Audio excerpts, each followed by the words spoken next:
c'est grotesque. Ils n'existent que parce qu'on leur confère une existence. Parce que bien sûr, les politiciens, ils sont élus, etc. On dit c'est démocratique. C'est déjà les partis politiques qui choisissent, qui déterminent les candidats. Donc déjà, c'est une professionnalisation. On vous dit, vous voulez la peste, le choléra, le Covid long, choisissez. Hein. Bon, ben moi je prends le Covid long, hein, c'est peut-être mieux. Donc déjà, la démocratie représentative a un sacré coup dans l'aile. Elle ne représente plus qu'elle-même. Mais le pire du pire, c'est que finalement, le réceptacle de tout ça, qui fait exister tout ça? Ben, évidemment, les réseaux sociaux, les journalistes, enfin moi, pas vraiment des journalistes, des propagandistes, les speakeriens que l'on voit s'agiter sur écran plat, coin carré. Si ces gens-là parlent dans le vide, ce seront des gens qui parleront dans le vide. Et je pense qu'avec cette initiative, nous sommes en train d'enfoncer un coin. C'est une première salve. Ensuite, ben, vous l'avez dit, vous parlez de Bruno Le Maire, mais Bruno Le Maire, Bruno Retailleau, Aurore Berger, si nous bloquons toutes ces personnes, hein, il suffirait que, je dirais, la moitié des gens, puisque les sondages, on ne peut pas les critiquer, alors on va dire que les sondages sont justes.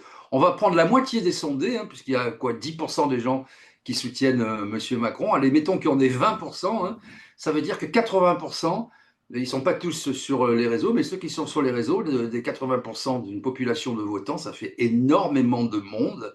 Si la moitié de ces gens-là encore, on divise par deux, bloquaient M. Macron, nous serions à 20 millions d'individus.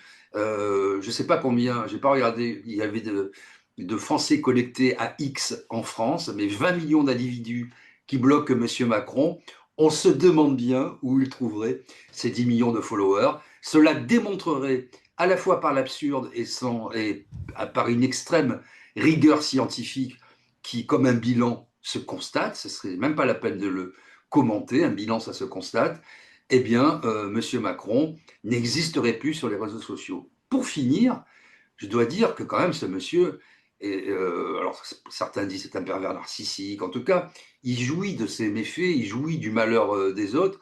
Plus la situation sent mauvais, plus il est dans son biotope. Je rappelle quand même que c'est lui qui use et abuse des réseaux sociaux. Sur TikTok, on l'a vu complètement grimé en jeune homme avec un t-shirt, avec en plus de l'intelligence artificielle qui l'a fait rajeunir de 20 ans.